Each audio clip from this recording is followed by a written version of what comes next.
नमस्कार दोस्तों, कैसे हो आप। आज की चर्चा का विषय है आसान रास्ता या कठिन रास्ता। जाहिर सी बात है, अगर हमें कहीं पहुंचना है तो हम आसान रास्ता ही चुनेंगे, है कि नहीं, क्योंकि हमारा समय बच रहा है। अब इस आसानी के चक्कर में हर एक काम में हम आसानी ढूंढ रहे हैं, है कि नहीं।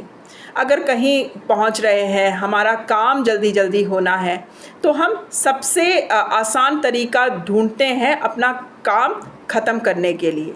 और मुझे लगता है अभी इस आसानी के चक्कर में कहीं ना कहीं अर्थव्यवस्था बिगड़ रही है, कहीं कहीं संतुलन बिगड़ रहा है। तो कभी कभी जो सीधा साधा रास्ता होता है, जो हमें चुनना होता है, चाहे उसमें समय ही लगे, चाहे उस कार्य ख़त्म करने में समय ही लगे, लेकिन हमें वो काम जो रास्ते में जाना होता है, जो सही रास्ता होता है, उस वही रास्ता चुनकर उसे करना चाहिए। तभी वो काम एक अच्छा रूप लेता है, एक अच्छे रूपांतर में आता है। तो आइए, आज मैं आपको इस विषय में एक कहानी सुनाना चाहती हूँ। ये कहानी है अक्षरों के राज्य की, जहाँ बहुत सारे अक्षर रहते थे। आप सोच रहे होंगे, क्या अक्षरों का भी राज्य होता है? जी हाँ, होता है।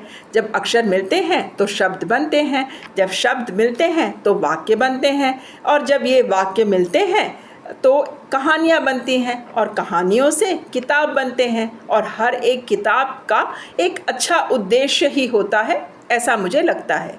तो पहले जब ये कहानियाँ लिखी जाती थी तो अक्षर सबसे सुंदर तरीके से अपने आप को एक अच्छे रूपांतर में लोगों के सामने रखते थे, जिस वजह से इनकी कहानियाँ भी सबको समझ में आती थी। अब ऐसा लिखने में काफ़ी सारा वक्त लगता था, लेकिन एक संतुलन बना रहता था इनके राज्य में, क्योंकि इसकी पूरी कहानियाँ सबको समझ में आती थी। लेकिन फिर क्या हुआ, ये अक्षर थोड़ा थक हार गए।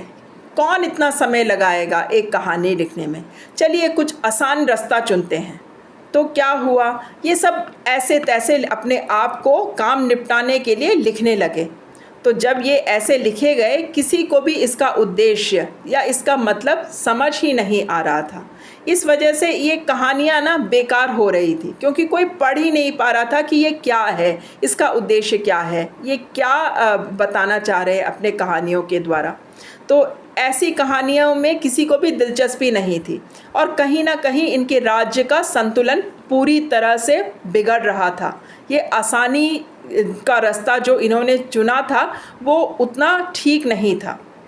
तो अब आप बताइए, हर जगह क्या हमें आसान रास्ता ही चुनना चाहिए, या कभी कभी जो रास्ता बनाया होता है, जो सही रास्ता होता है, वो भी हमें एक आध बारी चुन के देख लेना चाहिए कि उसका परिणाम क्या है कि नहीं। ऐसा करने से मुझे लगता है कि हर जगह एक संतुलन बना रहता है, और ये जल्दबाजी के चक्कर में जो हम रोज़मर्रा कोशिश करते रहते हैं, वो जद्दोजहद थोड़ा कम होता है, और हर जगह एक संतुलन बना रहता है, ऐसा मुझे लगता है।